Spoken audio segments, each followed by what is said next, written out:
I mean, some of them do produce electricity as well, but it's right. Right. IDF, for example, they produce electricity. That's the French company. So we're basically subsidizing the French because that's a French state-owned company. Um, just like when we're buying our gas, we're buying it from Norway, and that's nationalized in Norway. So we're subsidizing foreign countries here.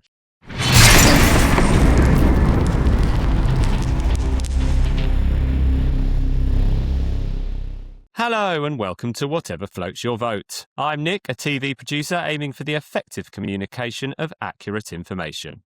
And my name's Phil. I like talking about politics. Which is exactly what we're going to do. This is a podcast that explains politics so that you can understand it and explain it to others. And that's it. So we'll get straight into it. On this episode, we're going to talk about the Iran war and how it affects Britain. So Phil, over to you. So some people may be quite confused about some of the commodities coming out of the Middle East because we don't necessarily buy a lot of the ones that have put up our prices. The first price to have gone up was, of course, petrol prices. They've gone up quite a lot. And people may think, but we don't get much oil from the Middle East, and we don't. The UK, actually, Donald Trump was saying, "Oh, well, you should just buy it from us. You buy it from." We do. We buy more oil from the United States than anywhere else. We get our gas from Norway. So we actually don't really get much gas or oil from the Middle East at all. It's like literally a couple of % of our supplies. And yet we are being described as having taken the biggest hit. And why is this? And the reason is it doesn't matter where you get your oil or gas from. It's all traded on the international market. It's not like going into a shop and it's a set price. We don't have contracts or anything. It's not how it works. You have commodity traders who sell it every day for as much as they think they can get for it. So if you suddenly cut out 20% of the world's supply of oil and gas, which is what happened with the closure of the Strait of Hormuz, then all of a sudden those traders whack up the prices because they know they can make it. And the higher the price they can sell it for, the more money they make. So we're having to pay much more. So why is the UK particularly affected? Because this also affects everyone else, including America. The price of what they call, they mean gasoline, in America has shot up as well. And even though America is a huge producer of oil, and the reason is because they're still all trading it on the international market. So Americans are paying a fortune for it. The UK, why is the UK hits hardest? And one of the reasons is we are so dependent on gas, that is in natural gas, for our energy, for example. So we have a particularly high dependency on gas because we did not spend the last decade or so pushing as hard as some, for example, European countries on renewables. So gas for us accounts for 62% of household energy consumption. There's about 80% of homes rely on it for heating. And famously, of course, the government had to provide some funding for this. There's quite a few homes, particularly in Northern Ireland, but also some rural parts of Britain as well, that are relied on heating oil for their homes. And obviously that immediately went up because there's no lag in the price of that. Our electricity at the moment is capped, but when the new cap is announced, that is going to have to take account of the higher price of gas. So that is likely to go up. That's why the government at the moment are talking about not decoupling the price of gas from electricity prices, which we need to do, but at least weakening it in the short term. But just the way that our energy market is structured, the wholesale price of gas sets the price of all electricity, even produced from wind and solar. Because the way it works is again, we have traders. Everything's run by traders. We have traders buying electricity for the national grid, which is what we draw on right now. And obviously they get the cheapest first. So the cheapest is solar. So, when it's a nice sunny day, it's a bit sunny at the moment, so we'll be doing better on the solar right now. You buy that first, that's the cheapest. Then when, your solar, you need more electricity than the solar is providing, then you go to the next one, which is wind, and you keep going up. And eventually you have to get your electricity from the gas power stations, which are the most expensive. But we, the customer, pay the price for the most expensive. That's the way it's working. What the government are trying to do, newer renewable, I mean, that includes, so basically what I'm saying is like a wind farm will also be paid that, because even though they're producing it much more cheaply, you pay the same rate for electricity wherever it comes from. So on a day where we don't need any gas production, that's fine. That day didn't cost as much. But on a day where we had to use any gas at all, even for like a few percent, everything gets paid the gas price. So newer renewable power plants are paid a fixed rate. So they have a contract that says, we will pay you this per megawatt hour that you produce. And that means that if the price of electricity is very high, they don't get the extra. They don't get to make more profits. Gets paid back. But if the price is lower, then they'll get a top up. So they get a guaranteed price. So they know that they've got guaranteed profits of a certain amount over the next few years. So what the government wants to And do by is using that gas, and by using that energy from renewables is the cheapest way. So as long as on that day, Great Britain can use 100% green energy, renewable energy, that's cheaper for the customer, is it? It's a lot cheaper. And does it matter which energy supplier you're with? Does where your energy is supplied from? Doesn't matter if you're with Octopus. It doesn't matter whether you're with British Gas, whoever. We all get our energy supply. If it's a good day weather-wise, we would all receive our gas, our energy from solar, from wind. Yeah, because it all comes from the national grid. Energy suppliers do not supply you with energy. They are just energy brokers. Now, that's not to say it makes no difference which energy supplier you're with. Some energy suppliers have schemes that will be better for you personally. But nonetheless, they are brokers. They are charging you we all get our electricity from the same place regardless. Like when you change energy supplier, they don't rip out the cables and put new ones in or anything. It's the same suppliers differently. Yeah. So they're not energy suppliers. They actually should be called energy middlemen. I mean, some of them do produce electricity as well, but it's right. IDF, for example, they produce electricity. That's the French company. So we're basically subsidizing the French because that's a French state-owned company. Just like when we're buying our gas, we're buying it from Norway, and that's nationalized in Norway. So we're subsidizing foreign countries here. But so IDF do produce they have power stations, they produce electricity, but they sell that to effectively the national grid, and then they buy it back from the national grid to sell to us. Yeah. Because they're not supplying us directly. No. So we are all getting our gas and energy from the national grid. It just depends wherever the national grid gets it from, depending on the day, then dictates the price. Yeah. But to come back to something that you said earlier, Phil, about Trump, and American supplies, obviously there are huge oil supplies in America, but it sounds, are there any governments that actually own their own oil? Yes. Or are we all just buying our oil, our gas, our power from the worldwide market?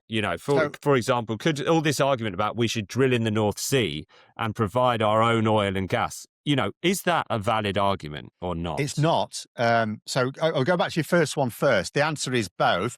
There are some countries where the state owns their supplies, but it is still sold commercially on the international market. In America, the state doesn't own it, so American people don't get a cheaper rate. In Venezuela, the state owns it. So one of the sort of deals Venezuela, most of Venezuela is really dirt poor. They don't get a good deal out of their country in general, but they do at least get cheap fuel, very incredibly cheap, literally pennies they're paying for a litre, whereas we're paying at the moment £1.60, 70 or something like that, depending on where in the country you are. So the idea that Trump could say, we've got loads of oil in America, we're just going to supply ourselves with oil, is a nonsense. I'm not sure if he is actually effectively saying that, but that's not possible because America doesn't, even though the resources are on American land. The companies that get and Yeah, provide that oil just operate on the worldwide market. So exactly. Trump couldn't just say, this is American oil, I'm going to give it to Americans. We don't need the Middle East, because he doesn't own it. The He doesn't government own it. doesn't own it. It's No. all owned by the big, Yeah. oil and gas Like producing BP, companies. BP, BP, British yeah, Petroleum, ex-government. nonetheless, they get a lot of their oil from North America, But a also private not owned company. by the British government, right? No, A private company that is there solely to make profits for its yes, shareholders, essentially. exactly. Forget the customer, A- we And don't matter. and as I say, all the individuals, the commodity traders who are every day selling this stuff, they, the more they can sell it for, the more money they personally get. So of course they're Mm. motivated to sell it as much as they're not interested Mhm. in like a country's inflation rate or what this does for society. They're just interested in making money for themselves. So when you go back to the North Sea, just to explain that one, so the UK is not one of the countries that owns our own resources. We don't. Norway does. We don't. All of the North Sea oil and gas is being tapped by multinational corporations. None of it has anything to do with the UK state. None of it is owned by the UK state, even though we subsidized a lot of it. And the other thing to point out as well is there is very little left to drill. So in the 60s and 70s, when they started, I think it was the 60s for oil and the 70s for gas. It could be the other way around. I wasn't born then. But in the 60s and 70s, when they started to really exploit the North Sea, it was quite easy. You had large deposits, you start tapping those, you extract those, sell it off. Now we're at the point where there's very little left, which means a couple of things. First of all, it costs a lot of money to find deposits. So an oil or gas company, when it wants to extract them, it first of all has to find deposits. There isn't an encyclopedia of them. It has to discover them. So it has to carry out geological surveys to find them. That costs a lot of money, right?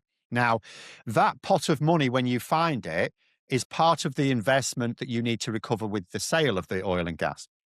But the problem is, even when you find them now, the new deposits are quite small because they've already tapped. The big ones were easy to find and tap.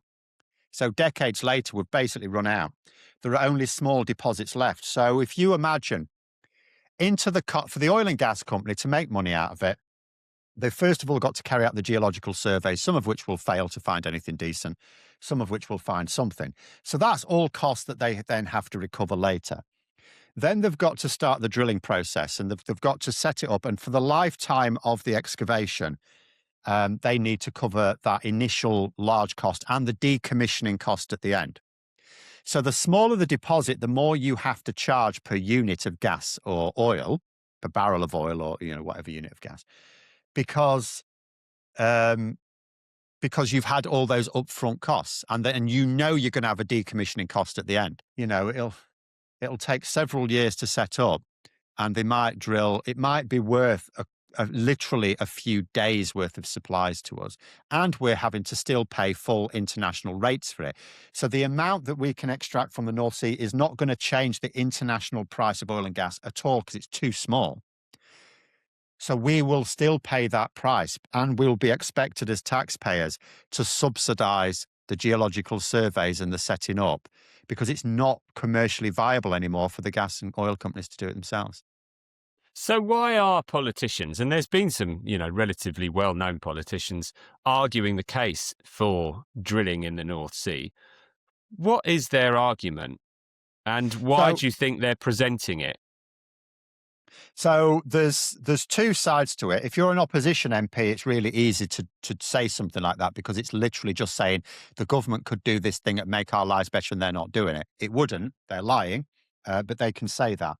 The second thing is that some politicians, the oil and gas industry, have for many, many decades heavily invested in the campaign funds of politicians in lots of countries, um, and and that is part of it as well. If a politician is being, has donors who make their money from the fossil fuel industry, or they're getting donated directly by fossil fuel companies, then there is an incentive for them to lobby for those companies. And Mm. it's really that simple. Because the people that would make the most, who would benefit the most from any drilling in the North Sea, would obviously be the BPs of this world, rather Yeah. than the And customer oil at the end of the companies, day. Mm. especially if they can if they can say to the government, well, okay, we will drill, but it's not worth it for us. You're going to have to subsidize us. Mm. That's what they want. They want us to pay for their costs and that they extract all of the profits. So there's a good chance that the politicians that we hear on national media arguing the case for drilling in the North Sea, to some extent, there's a strong possibility that they could be on the payroll in Yes. some way, shape, or form of the fossil Yeah, fuel you companies. can't rule out that some of them are genuinely misinformed, but Hmm. the vast majority will absolutely be on the. If you look at who's donating to them, there's usually a pretty strong link between people arguing for this because and experts are clear it can make no difference to the price of energy we pay. It will make no difference to the price of petrol at the pump. It will make no difference to the price of electricity. It'll make no difference to the price of the gas coming into our homes. The amount is too small but we cannot boost the supply of world oil or gas. We do not have the reserves to do it. They're tiny. And to Um, be crystal clear, if we decided as a government that we would go ahead and drill in the North Sea and allow yeah, drilling in the North Sea, Great Britain and the Great British government would not own that oil and no, therefore be able to supply it to British people on the British market we because would it get would not be a owned penny by of the profits, yeah, but it we would be would have owned by contributed. BP or whoever drilled and Yeah, found it. Okay. we And that would would have. then be sold on the international Yeah, market, whatever happened. and in terms of like we have in the past, recent past as well, contributed up to 83% of the cost of the upfront costs. We have subsidized oil companies to drill. It's purely in return for the jobs they generate, um, and not had not even had part ownership in the project. We haven't. It's not even like investing and therefore expect. Like if you invest in a company, you expect shares and therefore a share in the profits. We haven't done that. We haven't said, okay, we'll invest in return for some shares or anything. We got nothing. All we got out Okay. of it was the jobs.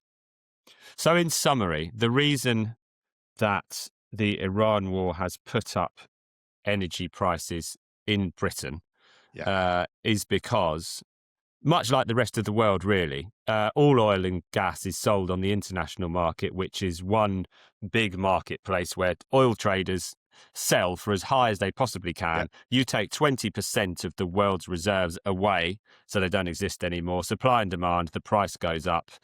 End of story. Um, okay, well, Phil, that does make sense. Thank you. But if we're going to talk about how the Iran war affects Britain, obviously there are many other ways other than energy supplies. What do you think the next most significant factor is, and how that particularly affects Britain? The other obvious factor outside of fuel supplies, which affects everything because everything has to be transported, would be fertilizer. And there's nothing we can do about that now. Kuwait is the second largest supplier of fertilizer because it's a byproduct of the gas industry. Um, and as a result of that, I think a British farmer was saying that their costs had increased by 7%. And Yeah, I mean, the Food Fighters podcast that I do with Liz Webster uh, and Ollie Fletcher, we were talking about this the other day, and this seems like a huge, huge problem. yeah, because the growing season's here, so they've had to buy it. That's all there is to it, and that then affects the rest of the season Mm. because and it affects it in two ways. The first is that British farmers now have greater costs, so that cost has to be ultimately passed on.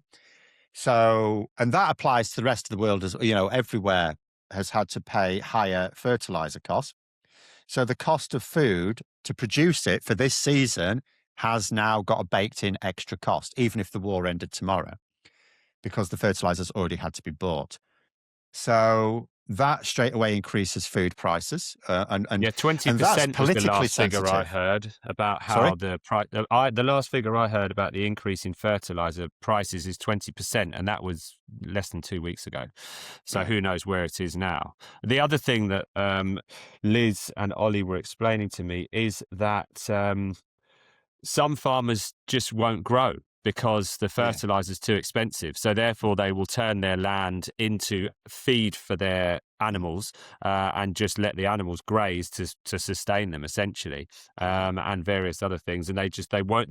Worldwide, not just in Great Britain, but worldwide, there just won't be No. as much food being grown because the farmers can't afford it. So the reason why just to be clear, British farmers won't just pay the more and pass the cost on, is because a lot of them will be locked into supermarket contracts. So when I said earlier, we don't have a contract for oil or gas from the North Sea. We pay it on a daily basis. When we, as and when we're buying it, we pay whatever price they want to charge us that day. Um, Farmers are locked in to prices.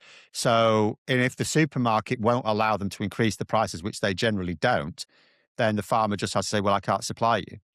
And we had a problem a few years ago in the wake of a similar energy crisis in 2022 with Russia's invasion of Ukraine, where we were having to, supermarkets in this country were having to import eggs from Italy because it wasn't worth British farmers producing the eggs because of the extra cost of electricity.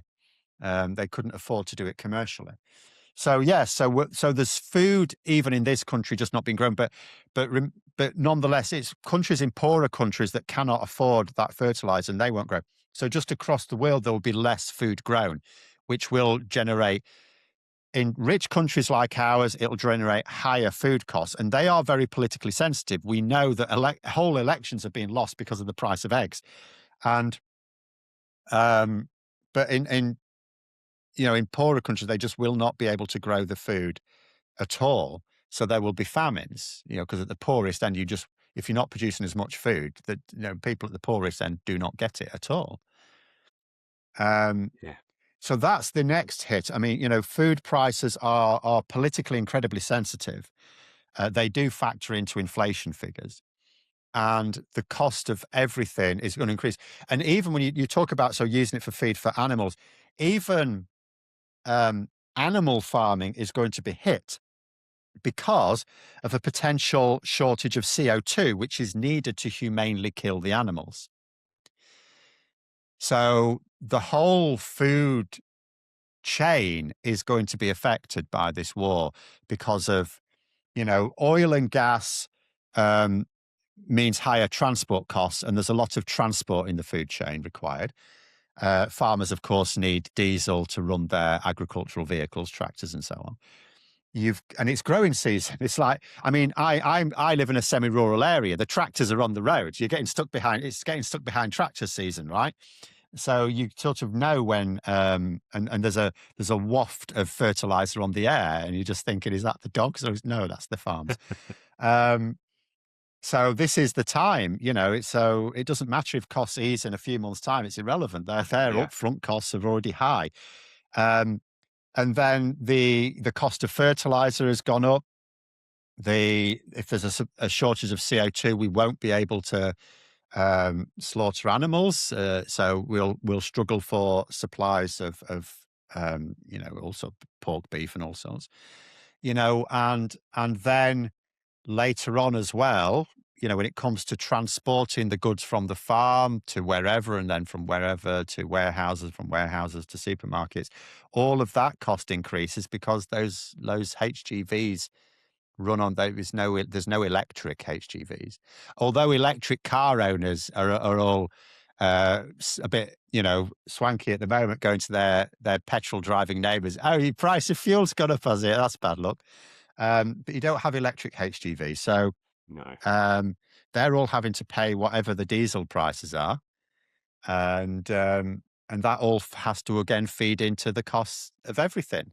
Yeah. I mean, I think the one thing that I've certainly picked up on from the other podcast that I do with the food fighters with Liz and Ollie is, and from what I've picked up on with farmers in general that I speak to, is that everybody eats food.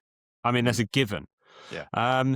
Do you think that if the possibility of food shortages was made clear to the public, there would be support for government financial support for farmers? At the moment, we're hearing all about how they should be swallowing the inheritance tax, and farmers have been given a bit of a bad rep, but essentially they do provide our food. Yes. Do you think that the public could be persuaded that farmers are actually a valuable asset to not only our economy but also to keeping us alive, and that therefore the government, maybe in times like this, should be looking to subsidise food production because otherwise farmers won't grow?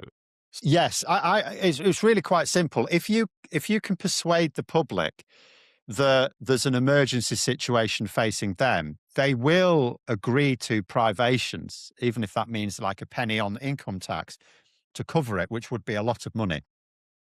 The question is, can they? Because I would argue the media are not interested in promoting the idea of food security because they never Why? have.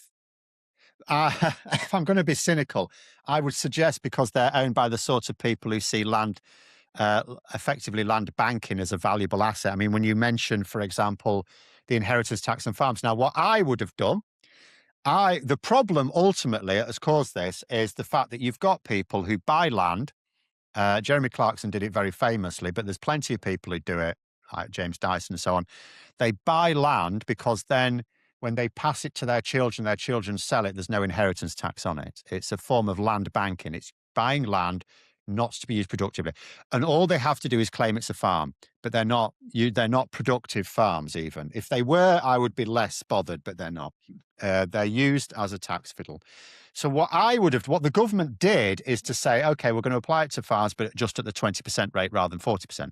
And I would have said, well, first of all, that doesn't solve the problem because it is still a tax fiddle. It's just not as good as a tax fiddle.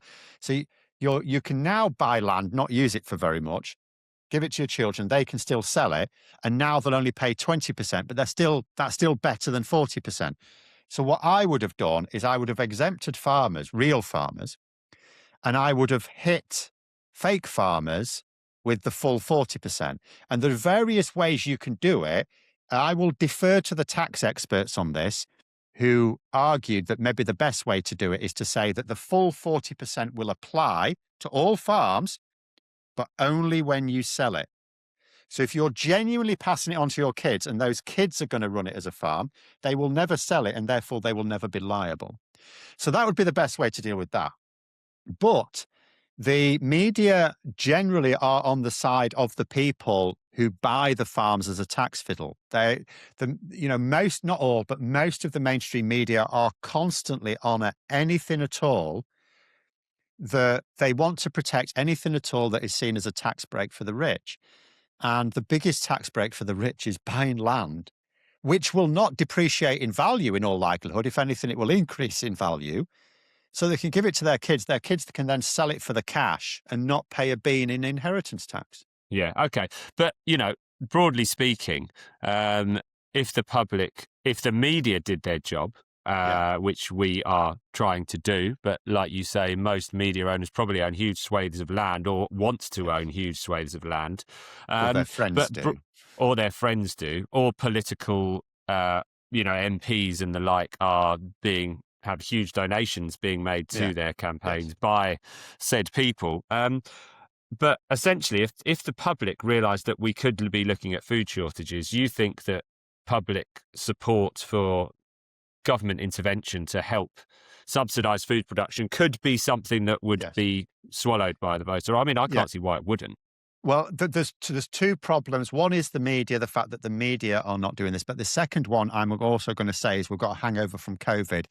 That because the government betrayed the trust of the people then, people may, if the government now comes out and tries to raise the alarm on, first of all, they don't want to cause panic buying.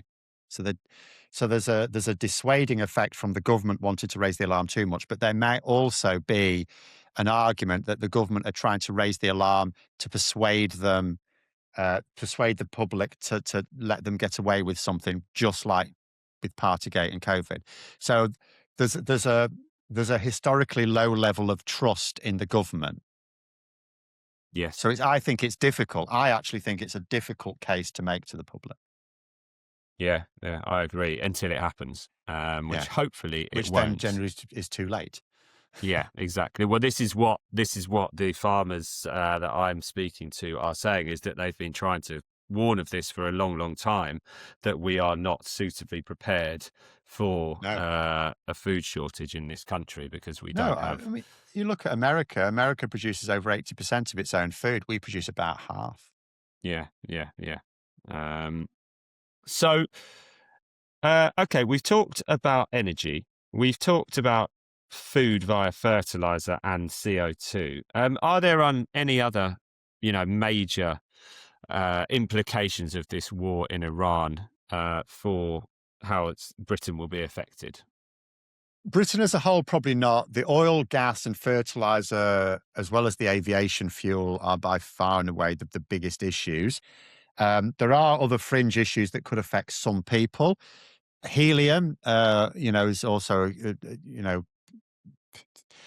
second largest supply of helium, and helium is needed to cool down in microchip factories, generate a lot of heat, and if that, so you need to siphon that heat away, otherwise the microchips themselves distort under the intense heat of the lasers, and you need helium for that.